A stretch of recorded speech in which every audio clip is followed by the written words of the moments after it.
one grows up wanting to be a wallpaper artist, but you know, I've always been involved with photography and design and representing other artists. So about 10 or so years ago, I was introduced to the Lomo cameras. And I went overseas and I met up with the Lomo guys and I won a competition working for them in Tokyo.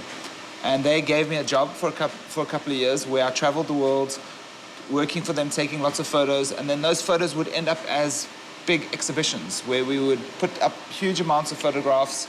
And we did exhibitions in LA, we did exhibitions in London, we did exhibitions all over the world. And when I came back to Cape Town, I was approached by a hotel group who asked me to do a lomography setup in their hotel room. It was too expensive to print all those photos, and I was introduced to large format printing. And it was love at first sight. So ever since then, I've always wanted to print, just take my photos, print them. The bigger, the better. People just wanted bigger and bigger and bigger. So eventually it became walls, eventually it became entire rooms. And then I was still very much involved with lomography. I started a little shop at the old biscuit mill called Exposure Gallery. And from there, I sold that shop after I was done with it, and I started the studio. What happened during the sort of learning curve that I took, I started realizing that wallpaper is design, and some of it is printed, some of it is printed with silk screens, some of it is printed with big boards.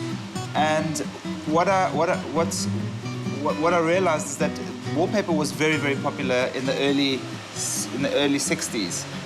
In fact, I think it was popular even before that, because recently I returned to an old farmhouse of my great-grandparents, and there was old wallpaper peeling off the walls. So it was popular even in the 40s, I think, in South Africa. And then all of a sudden, in, I would say, the 70s, it started the decline, and in the 80s, it almost vanished. In South Africa, people didn't really want to use wallpaper because of it's a hot country. So we didn't need to insulate for cold walls and that. So people could get away with it, and people just like to so much paint. So wallpaper now started coming back as a trend because it's more diverse as far as what you can choose to do with it. You don't have to go to the hardware store or the very expensive high-end fabric shop to buy your wallpaper, and you only have those choices. Now you can imagine your own wall design, wall mural, and that's how we came to provide the service. Some of the services that we offer is, firstly, is a consulting.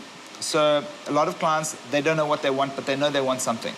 A lot of interior designers come to us and they are looking for, they have an idea in their heads. For example, yesterday we went to speak to some guys that are building a new hotel.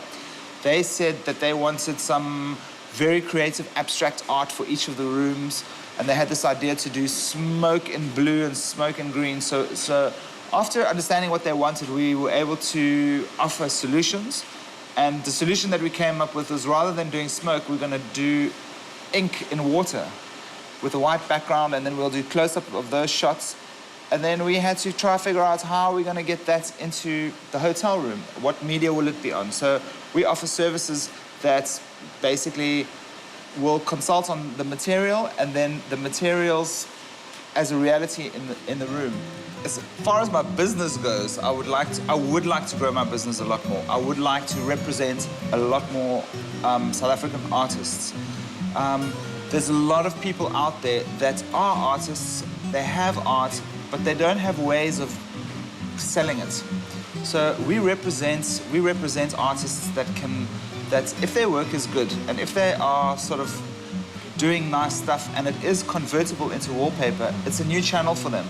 If anybody wants to get hold of me, the best place is to go directly to my website, which is my name, robinsprong.com. Otherwise, you can get hold of me via telephone. Our number is 021-447-9842, or on my email address, info@robinsprong.com.